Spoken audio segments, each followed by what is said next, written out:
So tell us, our term for the day is 15-minute cities and smart cities. Explain to us what is a smart city? What is a 15-minute city?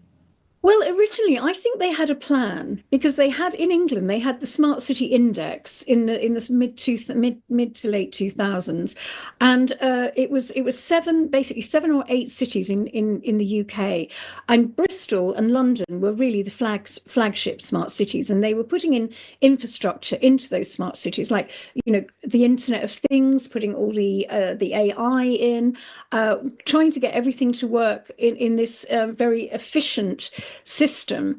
But then I don't know. I think it just didn't move fast enough because we had various accelerations like they accelerated the agenda from 1992 at the Earth Summit. They wanted everything done by the year 2000 with these 8 millennium goals. That didn't happen. So then they accelerated it again in 2015 and created 2030, which is just a goal of Agenda 21. And that didn't quite work. So then the COVID thing happened, and the rest is history. So what happened really is, after COVID, when we were sleeping, all the infrastructure went in to really to accelerate all of the 17 goals, like the infrastructure, the biometrics went into supermarkets, the infrastructure went in for the 15-minute cities and the ULEZ, ultra emission zones in the UK, and the low traffic neighbourhoods. Sandy, can I ask a question? So from what we were reading, and do correct me if this is wrong, we were reading that Oxford and maybe a few other places were going to be the test places for this years back. And then we followed that a bit and interviewed a few people over there, and there was a few people trying to push back against it. Can you talk it through? Because I think it's really important people know, having just come back from England where people think smart cities are wonderful, what it actually means to have a smart city. What is that life going to be like from the test places that you've had in England? People's lives in Oxford, Canterbury and Cambridge have been significantly affected by these 15-minute cities. A lot of the time, the traffic is pushed out onto the ring roads, which are then very congested and cause pollution because they're congested. And people cannot move freely. And trying to get, what they're saying is you must use public transport or walk or cycle. Well, that's all very well, but if you've got 4 children, it's pouring with rain, you're trying to get them to school in a hurry because you've got to get to work. None of this works. If you've got elderly parents the other side of the city, none of this works, and it's made people's lives hell. And the taxation as well. If they do go into the wrong zone, they get the number plate recognition gives them a fine, and this is a taxation, and it's creating a prison for these people. It's about creating a city where everything that you have in that city is within 15 minutes of your location. So you have everything there, and they're building infrastructures to fulfill that, so that you don't need to leave. It's like an open prison. Yeah, it's an open prison.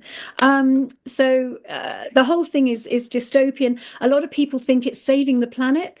It is not saving the planet. It is actually imprisoning you. And this is what the aim is. It's about total control. It's about restriction of movement. And, it is also about bringing in the Internet of Things, the Internet of Bodies, to link up with the CBDC, to make sure that everything is tracked and traced, and that all of your data is in one place, To try and explain this to people, they don't believe it because it is so dystopian. They cannot get their heads around the fact that their governments are doing this. And that's the biggest problem. It's like finding out your parents are axe murderers, basically. I don't pretend to understand net zero, but I've seen enough presentations by people who look like they do know what they're talking about, who say you can't meet net zero targets without radical depopulation. Exactly.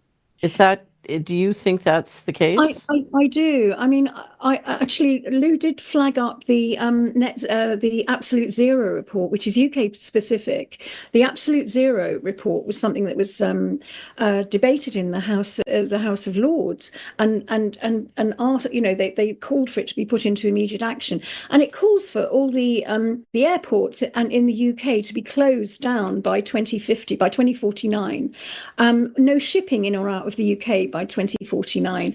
No gas appliances, no wood burners, all this kind of thing. And really, they're destroying our farming at the same time.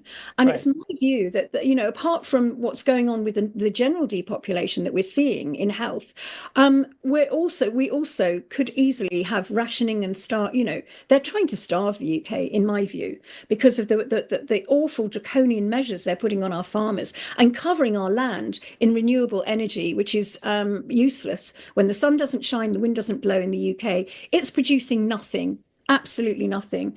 And they're trying to get rid of all our means of keeping warm and producing our own food. So people are beginning to see the climate change lie, I hope, even some MPs. So we just have to keep literally pushing out the information, pushing, and don't stop, never give up, never give in. And no matter how, some days I wake up and I think, oh my God, we're not winning this, we're not winning. But you just have to, we've got children, we've got grandchildren. This is not a world I want them to grow up in. And the more, if we don't wake up, we will end up in these concentration camps, and we have to really wake up, smell the coffee, and keep pushing the information out. That's all we can do.